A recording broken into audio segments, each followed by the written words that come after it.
మొన్న రోజున వర్షానికి నష్టపోయిన ప్రతి పంటకు వెంటనే ఇవ్వాలి, ప్రతి పంటకు నష్టపరిహారం వెంటనే ఇవ్వాలి, ప్రతి రైతుకు నష్టపరిహారం వెంటనే కేటాయించాలి. ఉన్నతాధికారులకి నష్టపోయిన పంటలను పరిశీలించడానికి వెంటనే పరిశీలించాలి. అధికారుల పంటలను వెంటనే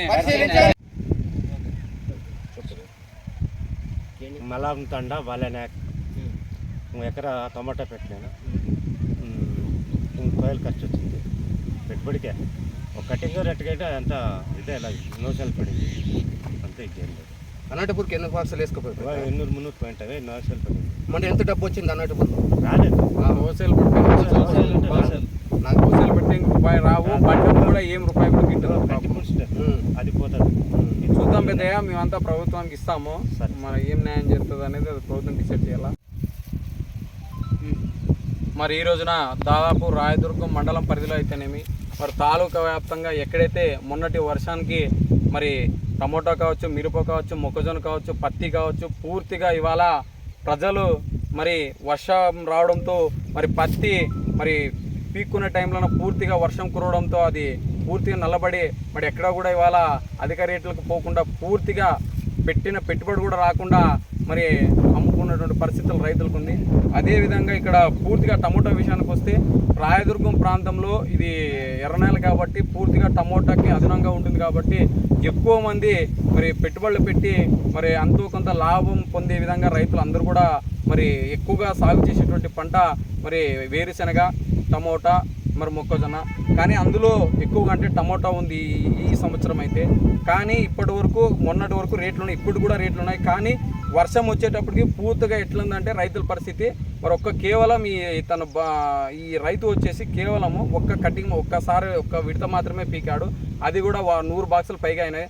అవి కూడా పూర్తిగా నో సేల్ అని చెప్పేసి అనంతపురం మార్కెట్లో కూడా మరి మొన్న కూడా పోవడం జరుగుతుంది. మరి ఇప్పుడు ఈరోజు పరిశీలనకు వస్తే ఒక చెట్టు పెట్టుకుని అలాడిస్తే ఒక్క పండు కూడా ఇవాళ చెట్లలో నిలబడిన పరిస్థితి. పూర్తిగా వర్షానికి, వర్షపాతానికి, వర్షం రావడంతో పూర్తిగా కుళ్ళిపోయి నశించి పెట్టిన పెట్టుబడి కూడా రూపాయి వెనక రాకుండా ఉండే కూలీలు పీకిదాన్ని కూడా ఎదురు రైతులు వేసి కట్టించినటువంటి పరిస్థితి ఇప్పుడు రాయదుర్గం నియోజకవర్గ వ్యాప్తంగా ఉన్నటువంటి ప్రతి పంటలు కూడా నెలకొంది. మొన్నటి కూడా మరి లక్ష్మణకి ఎవరైతే ఏడీఏ ఉన్నారో సార్ గారు కూడా ఒక ప్రకటన విడుదల చేశారు. కేవలం 166 ఎకరాలు మాత్రమే నష్టపోయారని చెప్పినారు.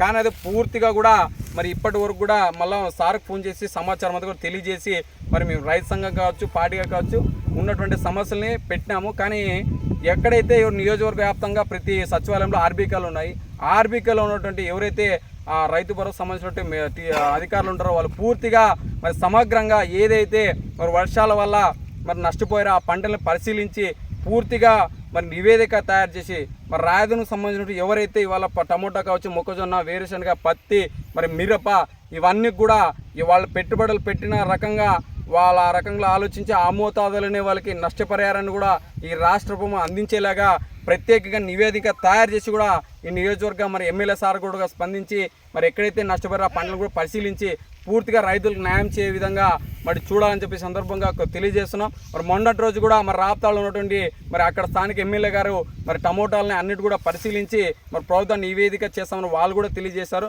మరి నియోజకవర్గ వ్యాప్తంగా కూడా పూర్తిగా అధికారులు అయితేనేమి, మరి రాజకీయ పార్టీల నాయకులు అయితే, ప్రస్తుత రాష్ట్ర ప్రభుత్వం అధికారులు అయితే అందరూ కూడా స్పందించి రైతులకి మంచి చేసే ఉద్దేశంతోనే మరి ముందుకెళ్లాలని చెప్పేసి వీళ్ళకి నష్టపరిహారము అందేంత వరకు కూడా ఈ సిపిఐ అదేవిధంగా ఏపీ రైతు సంఘ ఆధ్వర్యంలో పూర్తిగా ముందుకెళ్తామని చెప్పేసి ఈ సందర్భంగా తెలియజేస్తున్నాం.